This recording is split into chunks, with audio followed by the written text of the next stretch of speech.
I'm putting this up as a single video just because I'll be including it into my morning thing, but I also want to... This is why Marty has taken it down. Right.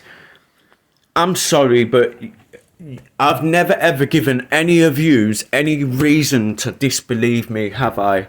I've always been upfront, honest, and as honest as I can be, right? So let's read what this paper says about this fucker, this dirty, dirty bastard. Let's see what this, and I couldn't give a fuck about YouTube new rules. They can kiss my ass. Leeds Fug. So let's highlight that bit. Leeds Fug. Strangled partner. Now this is one thing that I couldn't release. Right? Now I have pictures made up. The Leeds Strangler. The Leeds, like, the Yorkshire Strangler. I had all them pictures made up. I was wanting to release them long before Christmas. I was advised not to because the case hadn't gone through. This is what happened. Leeds Fug, who strangled partner, who couldn't even scream as he asked, "Do you want to die?" The shocking attack happened at their home in front of their children. Doesn't say that, but it was in front of their children. Nice picture of the ugly cunt. And if he ever wants to come out of jail and come and see us, I'm here, and I will definitely take him up on his offer. If Wurzel wants to come before them, come. This morning I'm going to play you a clip of a live stream from about 8 months ago where he said if he ever caught anybody throwing coffee over one of their partners, he would fucking go mad. Right? So listen to this. A thug who threw coffee at his partner. Coffee. Please don't say cold coffee. It's hot coffee. At his partner, pinned her to the floor, strangled her and asked her, "Do you want to die?" In a shocking attack, has been jailed. Christopher Galone, 36, attacked his partner of 3.5 years in June this year following a row over infidelity. Yes, infidelity. Galone accused his partner of cheating on him and called her a slag. Prosecutor Andrew Stranex told Leeds Crown Court on Thursday before the events he had not been physically abusive but had been verbally. On the 4th of June 2022 they had an argument and he called her a slag, slut, whatever you want to put in there. The next day the complainant woke up and asked him about the previous night, and he became irritated and accused her of infidelity. He called her again and was asked to leave but didn't. He pushed her and grabbed her about and spat in her face. He was asked repeatedly to leave but didn't. He threw a cup of coffee in her face and body. At some point, he had her on the floor with his hands around her neck. She said he strangled her while holding a knife and saying, "Do you want to fucking die?" She struggled to breathe, and this went on for about 40 seconds. She then tried to scream but couldn't. After the assault, the couple arranged to meet in Amicable to take the children to a fair, but that night, fuck's sake.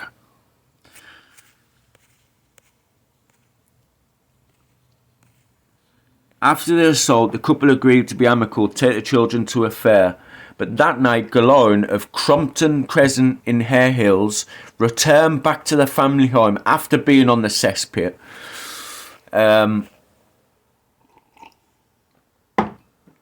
Called her a slut or a slag and was asked to leave but didn't. He pushed her and grabbed her about and spat in her face again.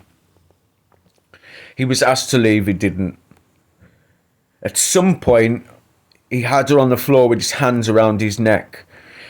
She said he strangled her while holding a knife and saying, "Do you want..." Oh, I've read that bit, for fuck's sake. After the assault, the couple agreed to be amicable, take the children to a fair, but that night, Galoran of Crompton Court returned back to the family home drunk and threw rocks and stones at the window, smashing it.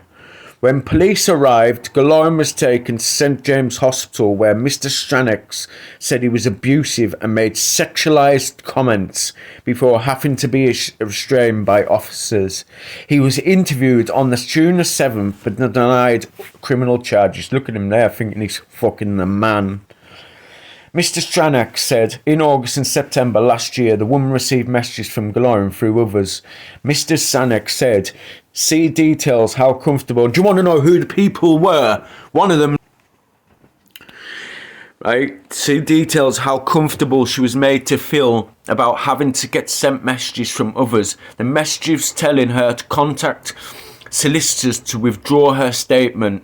The combination of messages and pressure, and I need to know the rest of the names. If anybody knows any of the other names that were involved in this, give me them and I'll help them. An attempt was made to interview him, Galoran, but on this he refused to leave his cell. The court was told Galoran had previous convictions for common assault on an ex-partner, robbery and fraud. He was on bail at the time, and offences he was sentenced for on Thursday. Sorry, I'm not sure. Fuck off, Alexa. Galoran himself suffered an injury to his right arm during the assault after being cut with a key, he said.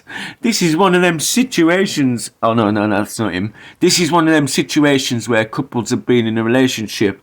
There are young children involved, and he was concerned that there were...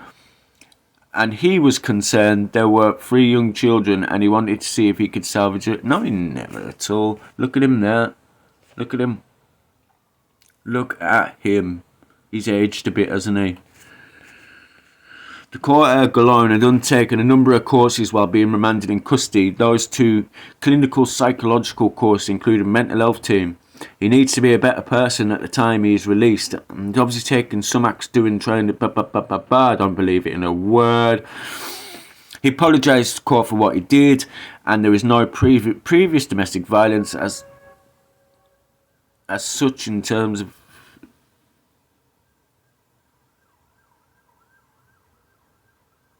And you've just contradicted yourself there.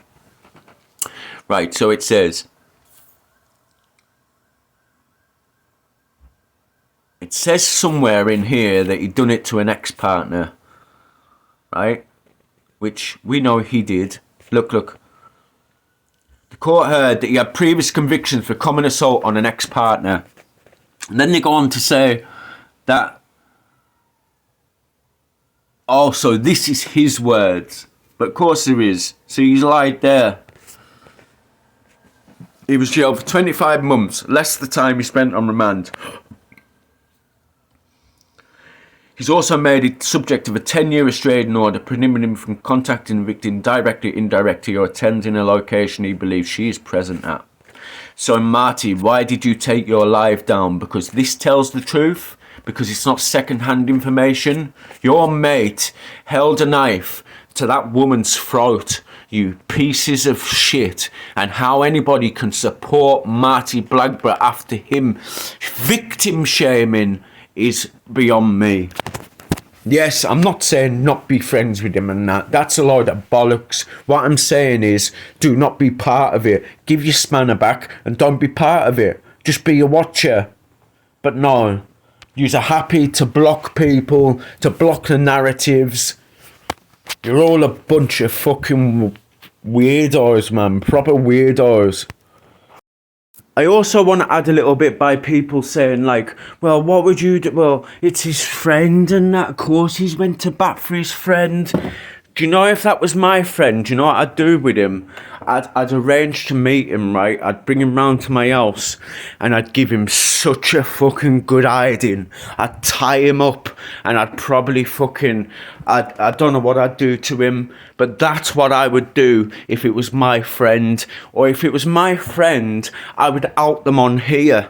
I'm telling you now, if any of my friends or any of my so-called associates on here do something like this, I guarantee you your name will be up here in lights. I'm telling you now. This is not just because it's against Live Free or Marty the Rat Blackbird. I just know what these people are like. I'm a good judge of character, and I can see what's happening here.